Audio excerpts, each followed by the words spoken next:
దూత media power of news.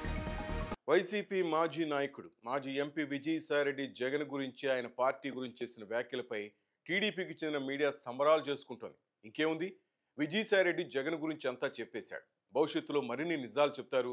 ఇక జగన్కు జైలుకే అంటూ ఒకటే హడావుడి చేస్తున్నారు.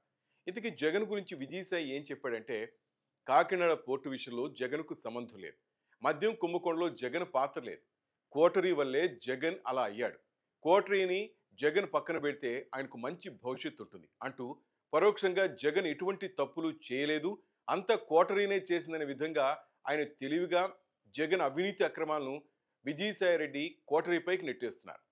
కాకినాడ పోర్టు వ్యవహారంలో విక్రమ్ రెడ్డియే కేవీ రావుతో డీల్ చేశాడని, దీనిలో జగన్కు సంబంధం లేదని ఆయన చెప్పారు. అంటే ఈ కేసు మొత్తం విక్రమ్ రెడ్డి చుట్టూనే తిరిగేలా విజయసాయిరెడ్డి ప్లాన్ వేస్తున్నారు.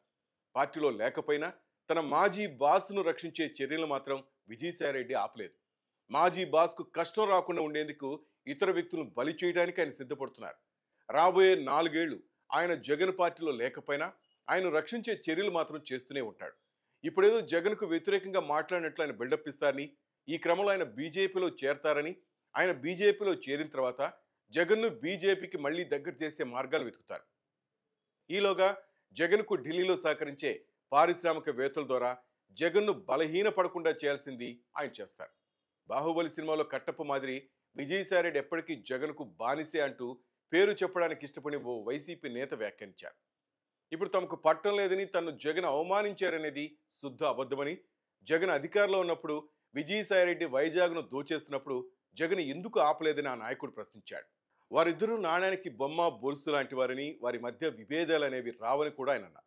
మొత్తం మీద విజయసాయిరెడ్డి ఏదో చెప్పాడని టీడీపీ నేతలు, ఆ పార్టీకి చెందిన మీడియా హడావుడి చేస్తుంది. దీనివల్ల జగన్కు పెద్దగా నష్టమేమీ జరగదని కొందరు తటస్థులు కూడా అంటున్నారు. ఇప్పటికే లక్షల కోట్లు ఇద్దరు కలిసి దోచేశారని, ఆ సొమ్ములు చేరాల్సిన చోటుకి ఇద్దరు కలిసే చేర్చారని, వచ్చే 4 ఏళ్లలో అవసరం ఉన్నప్పుడు ఆ సొమ్ముతో ఎవరెవరిని కొనాలో, ఎంత కొనాలో అంత కొని తమకు తమను రక్షించుకుని మళ్ళీ అధికార పీఠానికి ఎగబాగేందుకు ప్రయత్నిస్తారన్నలో ఎటువంటి సందేహం లేదు. వీరి వ్యూహాలకు టీడీపీ అధినేత ప్రతి వ్యూహాలు రచించాల్సిన అవసరం ఉంది.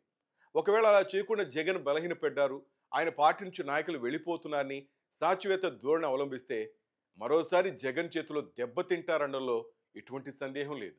హాయ్ అండి, నేను మీ RJ Shekhar Basha. Like, share and subscribe to Dootha Media. For more updates please subscribe Dootha media.